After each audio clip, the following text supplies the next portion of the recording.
నమస్కారం. ఈ మధ్యకాలంలో మనము చాలా కామన్గా వింటున్న ఒక సమస్య బ్యాక్ పెయిన్. దీన్ని ఆయుర్వేదంలో మేము కటిషోలో అంటాము. ఇది సహజంగా ఆడవాళ్ళు చాలా ఎక్కువ ఫేస్ చేస్తుంటారు. ముఖ్యంగా చెప్పాలంటే ఇది మన మెకానికల్ లైఫ్ స్టైల్ వల్ల బాగా వచ్చేసింది. అంటే ఎక్కువగా నించుంటున్నాము, ఎక్కువగా సిట్టింగ్ కానివ్వండి, లేదా అనీవెన్గా ఎక్సర్సైజ్ చేయడం ముఖ్య కారణం చెప్పాలి. ఇది ఒక డీజనరేటివ్ చేంజెస్ అంటాం. ఇక్కడ మనకి అయితే వర్టిబ్రా ఉంటుందో, స్పెషల్గా లోవర్ వర్టిబ్రాలో ఇవి మనకి అరిగిపోతుంటాయి అన్నమాట. అంటే ఎప్పుడైతే వర్టిబ్రాలో గ్యాప్ తగ్గుతుందో అది అక్కడ నర్వ్ కంప్రెస్ చేయడం వల్ల మనకి నమ్నెస్ కానివ్వండి, పెయిన్ కానివ్వండి, సాధారణంగా లోవర్ బ్యాక్ నుంచి మొత్తం కాళ్ళ దాకా వస్తుంటుంది. మెయిన్గా ఇది సియాటికా కూడా దారితీస్తుంది. ఇది చెప్పాలంటే కొన్ని విధాలుగా రీజన్స్ చూసుకుంటే మనం మెయిన్గా ఫస్ట్గా చూసుకుంటే అంటే మనకి వెయిట్ అని చెప్పాలి. ఓవర్ వెయిట్ వల్ల మనకి మెయిన్గా అయితే వర్టిబ్రా ఉంటుందో లోవర్ వర్టిబ్రా మనం సాధారణంగా తీసుకుంటే L4, L5 అంటనమాట. ఇవన్నీ ఇది వెయిట్ బేరింగ్ బోన్ అంటాం.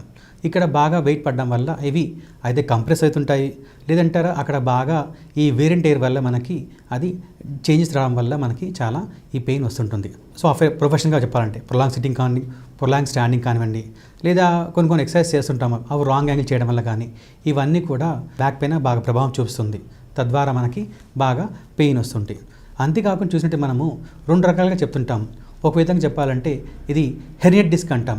ఈ హెర్నియట్ డిస్క్లో ఏమవుతుందంటే మనకి ఆ డిస్క్లు మనకి వెర్టిబ్రల్ కాలంలో ఏది ఉంటుందో గ్యాప్లో మనకి జెల్ లాగా ఉంటుందన్నమాట. ఈ జెల్ మనకి కుషన్ లాగా పనిచేస్తుంది. ఈ హెర్నియట్ డిస్క్లో ఈ డిస్క్ మనకి క్రాక్ వస్తుంది. ఈ క్రాక్ రావడం వల్ల ఆ జెల్ మనం సాధారణంగా లాస్ అవుతాం అన్నమాట. తద్వారా కూడా మనకి ఈ రెండు వర్టిబ్రేస్ బాగా కంప్రెస్ అయిపోయి నర్వ్ని కంప్రెస్ చేస్తుంది. తద్వారా మనకి లోవర్ బ్యాక్ పెయిన్ చాలా సివియర్గా వస్తుంది. అదే మాదిరిగా మనకి డీహైడ్రేట్ డిస్క్ అంటాం. ఇక్కడ ఏది ఇందాక చెప్పాక జెల్ అనే డిస్క్ ఉంటుంది కదా, ఈ కుషన్లా డిస్క్ కొన్ని కారణాల వల్ల అది డ్రై అయిపోతుంది. ఎప్పుడైతే ఆ జెల్ డ్రై అయిపోతుందో ఆ డ్రైనెస్ వల్ల ఇందాక చెప్పినట్టు సేమ్ అలాగే ఆ రెండు వర్టిబ్రేస్ కూడా మనకి ఏతున్నాయో రెండుగా కంప్రెస్ కావడం వల్ల అది ఫర్దర్గా కంప్రెస్ చేసుకొని నమ్నెస్ కానివ్వండి, సివియర్గా పెయిన్ మనకి ఇస్తుంటుంది అన్నమాట. ఇంతే కాకుండా ఒక్కోసారి మనకున్న లోవర్ లిగమెంట్స్ ఉంటాయి కదా, ఎక్కడైతే ఉంటాయో ఆ లిగమెంట్ స్టిఫ్నెస్ వల్ల కూడా మనకి ఈ బ్యాక్ పెయిన్ బాగా వస్తుంటుంది. అండ్ ఒకసారి ఇంజరీ వల్ల కానివ్వండి, ఇవన్నీ కూడా వీటికి బాగా సపోర్ట్ చేస్తాయి అన్నమాట. దాని ద్వారా మనకి బాగా పెయిన్ చూస్తుంటాము. ఇవన్నీ ఒక ఎత్తు అయితే మనకి సాధారణంగా ఈ నమ్నెస్ ఉన్న వాళ్ళకి మెడిసిన్స్ కంటే కూడా స్వతహాగా మనము సింపుల్ రెమెడీస్ ద్వారా మనం బాగా తగ్గించుకోవచ్చు.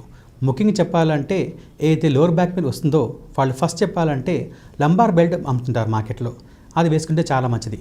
ఎందుచేతనంటే ఈ లంబార్ బెల్ట్ వేసుకోవడం వల్ల ఇది ఈ యొక్క L4, L5 అయితే ఇందాక మనం కంప్రెస్ చెప్పాను అది ఫర్దర్గా డ్యామేజ్ కాకుండాను, లేదంటారా ఫర్దర్గా వాటిపై ప్రెషర్ కాపాడకుండా చాలా బాగా కాపాడుతుంది. తద్వారా మనము పెయిన్ కానివ్వండి, ఇన్ఫ్లమేషన్ కానివ్వండి, ఆ నమ్నెస్ కూడా బాగా తగ్గించుకోగలం. ఈ విధంగా పెయిన్ వచ్చిన వాళ్ళు ఆ లంబార్ బెల్ట్ వాడితే చాలా మంచిది. మనము అలా వాడడం వల్ల ఇక్కడే మనం చాలా మటుకు పెయిన్ని మనం అరికట్టగలం. అండ్ నెక్స్ట్ చూసినట్టే మనము ఒక్కోసారి మరీ పెయిన్ ఎక్కువ ఉంటే మనకి ఈ టైంలో ఫిజియోథెరపీ బాగా యూజ్ ఉంటుంది. ఎందుకంటే ఈ ఫిజియోథెరపీ వల్ల మనకి వాళ్ళు ట్రాక్షన్ పెట్టడం కానివ్వండి, లేదా కొంచెం చిన్న మసాజ్ వల్ల కూడా మనకి చాలా బాగా పెయిన్ తగ్గుతుంది. అంతేకాకుండా మనకి ఈ లంబార్ వర్టిబ్రాలో గ్యాప్ అయితే క్రియేట్ కాకుండా బాగా డిస్క్ మనకి దగ్గర వచ్చిందో అది ట్రాక్షన్ వల్ల మనకి కొంచెం హెయిర్ గ్యాప్ కొంచెం క్రియేట్ అయినా చాలు. తద్వారా కూడా మనకి పెయిన్ తగ్గుతుందన్నమాట. ఆయుర్వేదంలో మనకి చెప్పాలంటే ముఖ్యంగా పంచకర్మకి చాలా బాగా ఉపయోగంగా ఉంటుంది. ఎందుకంటే ఈ స్పెషల్గా బ్యాక్ పెయిన్స్ వాటికి పంచకర్మ బాగా పనిచేస్తుందన్నమాట. పంచకర్మ మెయిన్ చెప్పాలంటే అభ్యంగ చాలా మంచిది. అభ్యంగ అంటే ఆయిల్ మసాజ్. అదే మాదిరిగా బస్తి అంటాం. కటి బస్తి అనగా మనము ఇంట్లో ఏదైనా మన గోధుమ పిండి కానివ్వండి, వరిపిండితో పెయిన్ ఎక్కడుందో నడుము పైన అక్కడ చిన్న ఒక కంచెలా చేస్తామన్నమాట. ఒక బాటిల్లా చేసి దాంట్లో మెడికేట్ ఆయిల్ పోయడం. అంటే ఆ ఆయిల్ పోయడం వల్ల మనకి స్టార్టింగ్గా సర్క్యులేషన్ పెరగడం కాకుండా నర్వస్కి బాగా స్టిమ్యులేట్ చేసి పెయిన్ బాగా తగ్గిస్తుంది. అదే మాదిరిగా పిచ్చిదారణ అంటాం.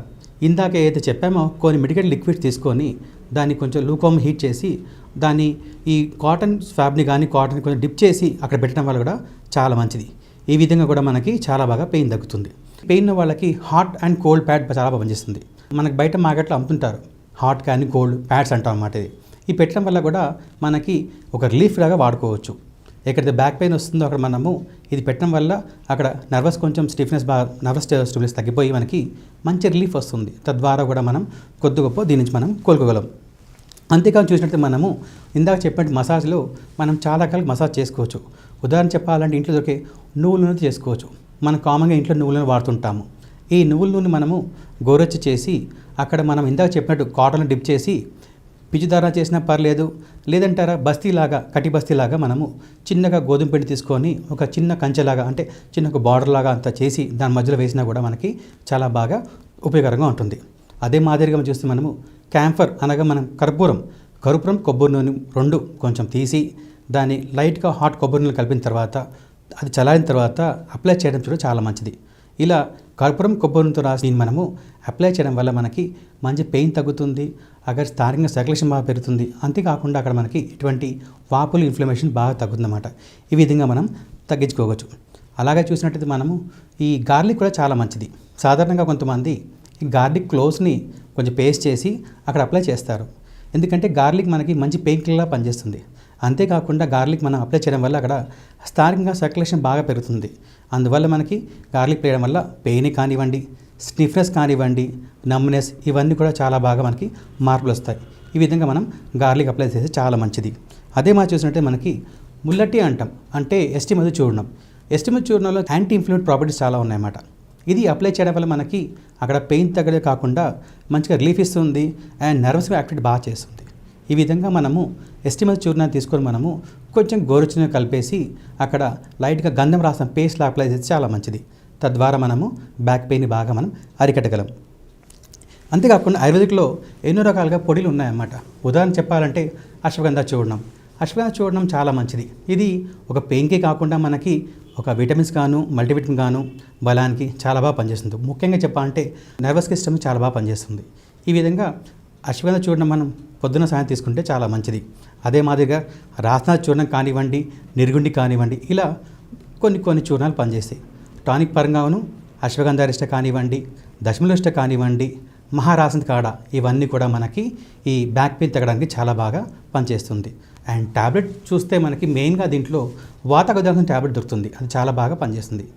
ఈ వాతగదాంకుశం అనే ట్యాబ్లెట్ వేసుకోవడం వల్ల మనకి మెయిన్గా ఏదైతే వాతం ఆ పేర్లోనే ఉంది, అది బ్యాక్ పెయిన్కి చాలా ఎక్స్క్లూజివ్ మెడిసిన్ చెప్పొచ్చు. ఇది బ్యాక్ పెయిన్ కాకుండా ఏదైతే మనకి ఈ డిస్కంప్రెషన్ అయిందో అది కూడా రిలీజ్ చేస్తుంది.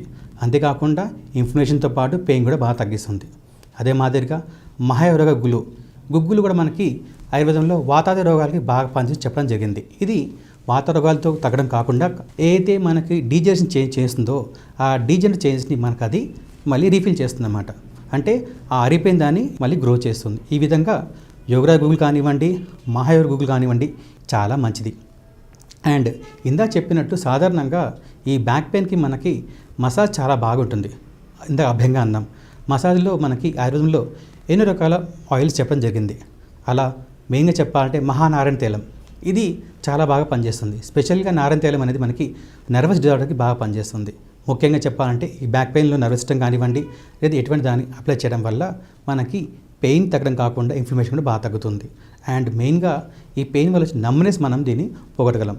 ఈ నారాయణ తైలాన్ని మనము అక్కడ ఇందాక చెప్పినట్టు మనము అయితే కటిబస్తి కానిను లేదా పిచ్చిదారణ అంటే కాటన్లో డిప్ చేసి లూక్ వాంగ్ అప్లై చేస్తే చాలా మంచిది. అలాగే చూసినట్టయితే మనకి నారాయణ తైలంతో పాటు ప్రసారణ తైలం కానివ్వండి, విషగర్భ తైలం కానివ్వండి, లేదంటారా సాచర్య తైలం కానివ్వండి, లేదా క్షీరబల తైలం, ఇవన్నీ ఆయిల్స్ కూడా మనకి లింబార్ పెయిన్ కానివ్వండి, ఈ బ్యాక్ పెయిన్ కానివ్వండి, నర్వస్కి బాగా పనిచేస్తుంది. ఈ వాడడం వల్ల మనం ఎటువంటి పెయిన్ లేకుండాను చాలా బాగా మనం నర్వస్ సిస్టమ్ని కాపాడుకోగలం. ఈ విధంగా మనము ఈ బ్యాక్ పెయిన్ అనేది చాలా కామన్ సమస్య. కానీ దీన్ని మనము ముందుగానే కొంచెం అడగడానికి చిన్న యోగా చేయడం కానివ్వండి, ఈ పంచకర్మలో కొన్ని పాటలు కానివ్వండి, లేదా రుంబార్ బెల్ట్ పెట్టడం వల్ల కూడా మనము స్టార్టింగ్ దీన్ని తగ్గించుకోగలము అండ్ ఫర్దర్గా పెయిన్ రాకుండా కాపాడుకోగలం. నమస్కారం.